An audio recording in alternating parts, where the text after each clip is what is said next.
This occasion he found the deputy commissioner's tents looking much as usual. Regarding himself as privileged, he strode through the open door to confront a suave, portly Bengali in English costume writing at a table.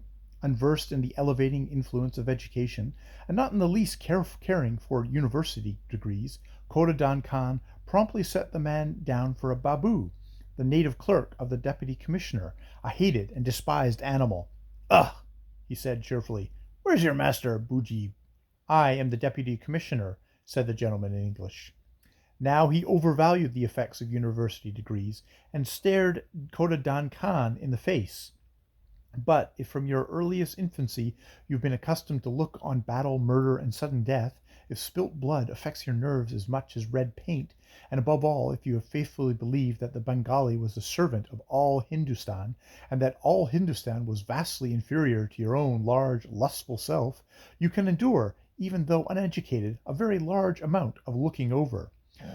You can even stare down a graduate of an Oxford college, if the latter has been born in a hothouse of stock bread in a hot in a in a hothouse of stock bread in a hothouse, and fearing physical pain as some men fear sin, especially if your opponent's mother has frightened him to sleep in his youth with horrible stories of devils inhabiting Afghanistan and dismal legends of the Black North. The eyes behind the gold spectacles sought the floor. Khodadan Khan chuckled and swung out to find Talantar hard by. "Here," he said roughly, thrusting the coins before him. "Touch and remit. That answers for my good behavior. But, oh, Sahib, has the government gone mad to send a black Bengali dog to us? And am I to pay service to such a one? And are you to work under him? What does it mean?" "It is an order," said Talantyre. He had expected something of this kind. He is a very clever Sahib. "He a Sahib? He's a Kala Admi, a black man, unfit to run at the tail of a potter's donkey. All the peoples of the earth have harried Bengali, it is written. Thou knowest when we of the north wanted women or plunder whither we went? To Bengal. Where else? What's child talk is this of Sahibdom? After Ord Sahib, too. Of a truth, the blind mullah was right." "What of him?" asked Tantar uneasily.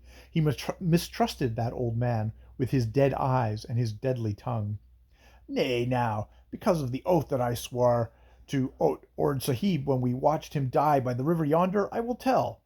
In the first place, it is true that the English have set the heel of the Bengali on their own neck, and that there is no more English rule in the land."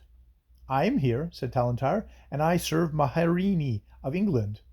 "The mullah said otherwise, and further that, because we loved Ord Sahib, the government sent us a pig to show us that we were dogs, who till now have been held by the strong hand.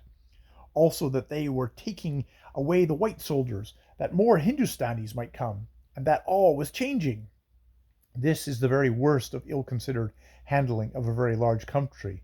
What looks so feasible in Calcutta, so right in Bombay, so unassailable in Madras, is misunderstood by the North, and entirely changes its complexion on the banks of the Indus." Khodadan Khan explained as clearly as he could that, though he himself intended to be good, he really could not answer for the more reckless members of his tribe under the leadership of the blind mullah. They might or they might not give trouble, but they certainly had no intention whatsoever of obeying the new deputy commissioner. Was Talantyre perfectly sure that in event of any systematic border raiding the force in the district could put it down promptly?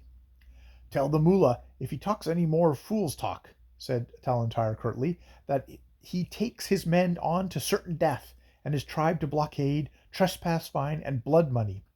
But why do I talk to one who no longer carries weight in the councils of the tribe?" Khodadan Khan pocketed that insult.